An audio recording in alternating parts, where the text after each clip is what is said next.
માળિયાહાટીનામાં આપ આદમી પાર્ટી દ્વારા ઢોલ નગારા સાથે પંજાબની સ્થાનિક સ્વરાજ્યની ચૂંટણીનો વિજય ઉત્સવ મનાવ્યો હતો।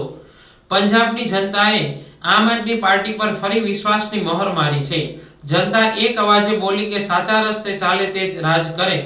પંજાબમાં આમ આદમી પાર્ટીની પ્રચંડ લહેર જોવા મળી હતી। પંજાબમાં ભાજપ કોંગ્રેસના સુપડા સાફ થતા માળિયાહાટીના તાલુકા આમ આદમી પાર્ટીમાં ભારે ઉત્સાહ જોવા મળ્યો હતો।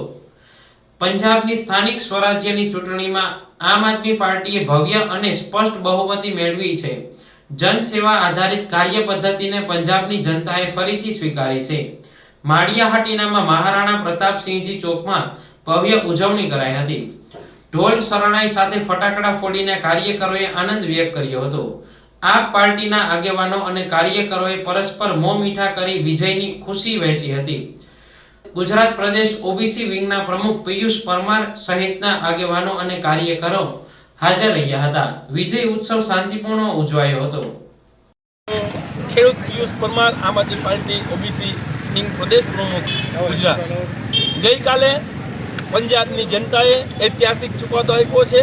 ત્યાંની સ્થાનિક સ્વરાજની ચૂંટણીઓમાં નગરપાલિકા અને જિલ્લા પંચાયતની સીટોમાં આમ આદમીના 3 વર્ષના શિક્ષણ મોડેલ ઉપર સમગ્ર દેશની જનતાએ 70%થી વધુ સીટો આમ આદમીને આપી અને એ સાબિત કર્યું છે કે આમ આદમી પાર્ટી છે કામની રાજનીતિને માને છે અને કામની રાજનીતિ જીતી છે।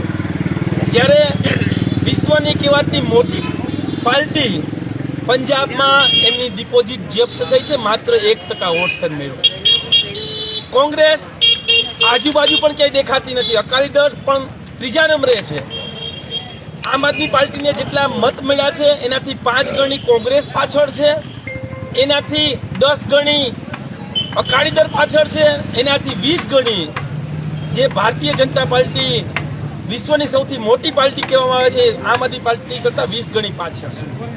એક વાત નક્કી છે કે આમ આદમી પાર્ટી માનનીય અરવિંદ કેજરીવાલજી અને ભગવંત માનજીના નેતૃત્વમાં સમગ્ર પંજાબમાં ખેડૂતો માટે હેક્ટર દીઠ 50,000ની જે સહાય આપી છે, એ શિક્ષણ ક્ષેત્રે જે ક્રાંતિ થઈ છે, એ તમામ લોકોના વીજળી મફત મળે છે અને શિક્ષણ મોડેલને જોઈ અને પંજાબના લોકોએ જે ચુકાદો આપ્યો છે અને અમે ગુજરાતમાં આમ આદમી પાર્ટી પરિવાર આવકારીએ છીએ અને આવનારા સમયમાં અમને સંપૂર્ણ ખેડૂતો ઉપર, વિદ્યાર્થીઓ ઉપર અને અહીંના ગરીબો અને શોષિતો પર સંપૂર્ણ વિશ્વાસ છે કે આમ આદમી પાર્ટીનું શિક્ષણ મોડેલને જોઈ આવનારી તાલુકા પંચાયત, જિલ્લા પંચાયત અને નગરપાલિકાઓમાં આમ આદમી પાર્ટી પૂરી તાકાતથી ચૂંટણી લડશે। એટલું જ નહીં પણ પંજાબમાં જેમ રિઝલ્ટ આવ્યું એમ આવનારી નગરપાલિકા અને જિલ્લા પંચાયતની ચૂંટણીઓમાં આમ આદમી પાર્ટી તરફ આવશે, અમને સંપૂર્ણ વિશ્વાસ છે। જય હિન્દ, જય ભારત।